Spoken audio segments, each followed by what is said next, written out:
Bismillahirrahmanirrahim. Assalamu alaikum dear viewers. I am Dr. Muhammad Usman and today we will discuss lung volumes and capacities. Now first lung volumes or pulmonary volumes. Now there are four lung volumes. The first one is tidal volume.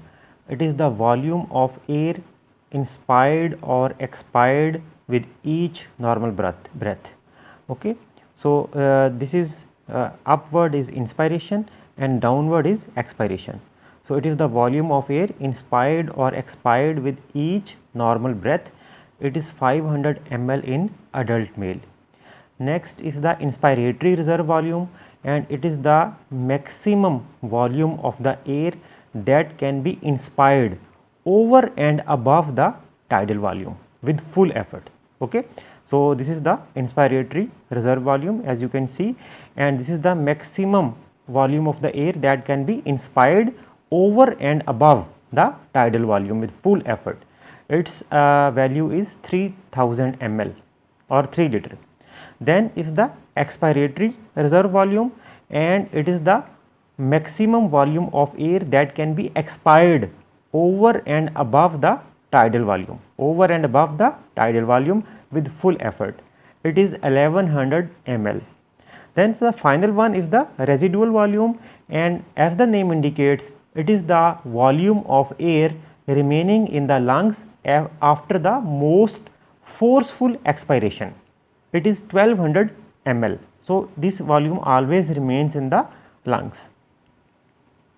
Then are the pulmonary capacities, and these are combination of two or more volumes.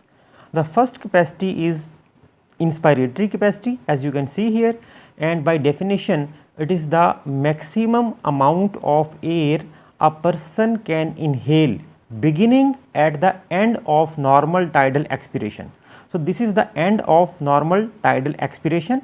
From here the person starts breathing, and the maximum amount of air, okay, the maximum amount of the air which a person can breathe in beginning at the end of this normal tidal expiration, this is the inspiratory capacity, and it is combination of tidal volume.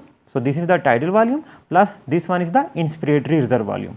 So it is a combination of two volumes, tidal volume 500 ml and inspiratory capacity 3000 ml. So its amount is 500 plus 3000 equal to 3500 ml. Then the next capacity is functional residual capacity, as you can see here, and by definition this is the amount of air which remains in the lungs at the end of normal tidal expiration. Okay. So at the end of normal tidal expiration, this is the amount of air which remains in the lungs, and it is combination of expiratory reserve volume, this volume, plus residual volume which always remains in the lungs. So expiratory reserve volume, we know that it is 1100 ml and residual volume is 1200 ml.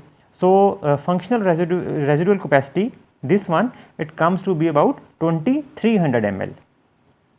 Then the most important capacity is vital capacity, which is also called VC or FVC, forced vital capacity. They are one and the same thing, and by definition this is the maximum amount of air a person can expel from the lungs after first filling the lungs to their maximum extent and then expiring to the maximum extent. Okay. I repeat, it is the maximum amount of air, a person can expel from the lungs after first filling the lungs to their maximum. Okay. Here he is filling the lungs to the maximum and then expiring to the maximum with maximum effort. So basically it is also an expiratory capacity, and it is combination of three volumes, that is tidal volume, then inspiratory reserve volume, and then expiratory reserve volume.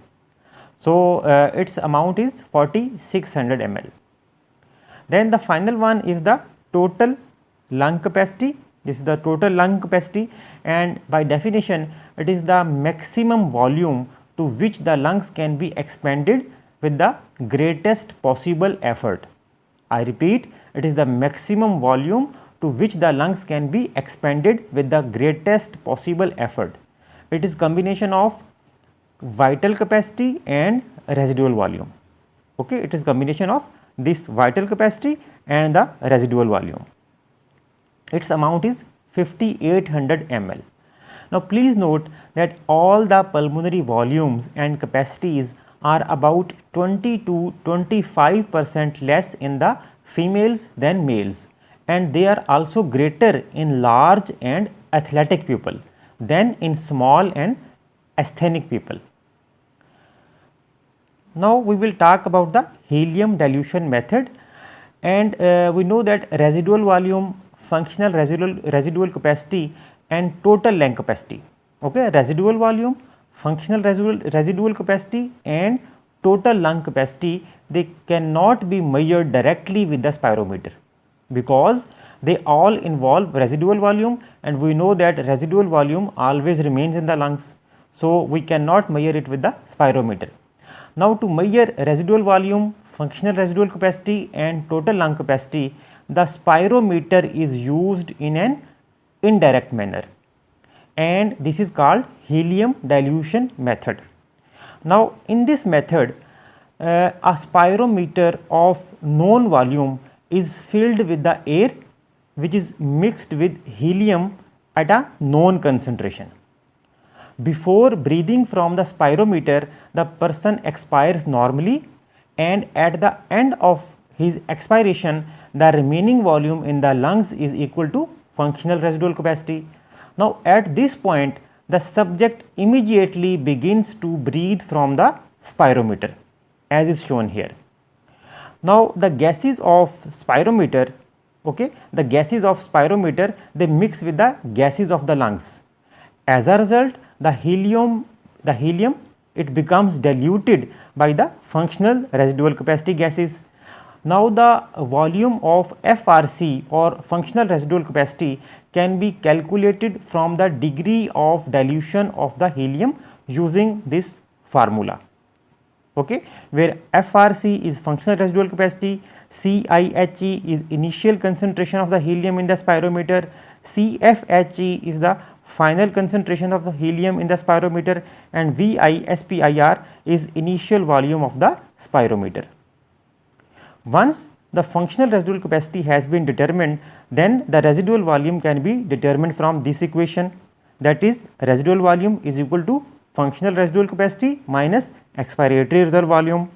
Also, the total lung capacity can be determined from this formula, that is total lung capacity is equal to functional residual capacity plus inspiratory capacity.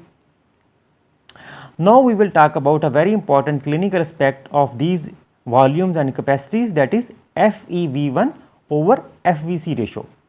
Now, because the vital capacity involves maximum inspiratory and expiratory efforts, so it indicates strength of our respiratory muscles and also other aspects of the pulmonary functions.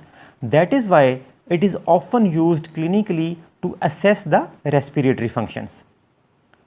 FEV1 by definition is forced expiratory volume in 1 second.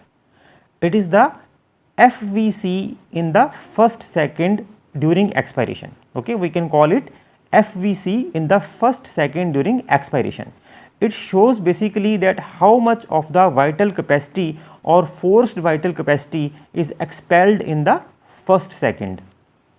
Normally, FEV1 is 80% of the FVC or VC.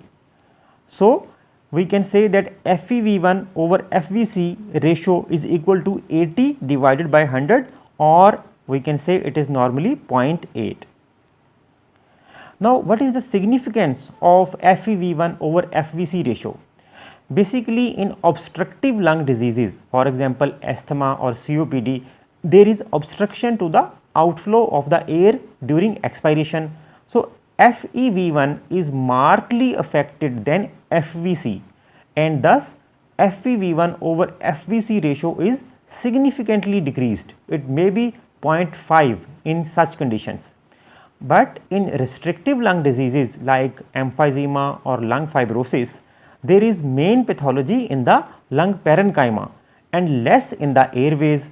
So, FEV1 is not so much affected, or if it is affected, then both FEV1 and FVC are reduced. So, as a result, FEV1 or divided by FVC ratio is either normal or increased in restrictive lung diseases, while we have just talked about that it is reduced in obstructive lung diseases. So, clinically we can differentiate between obstructive and restrictive lung diseases by this FEV1 over FVC ratio. Thank you for watching today's video. Stay blessed and Allah Hafiz.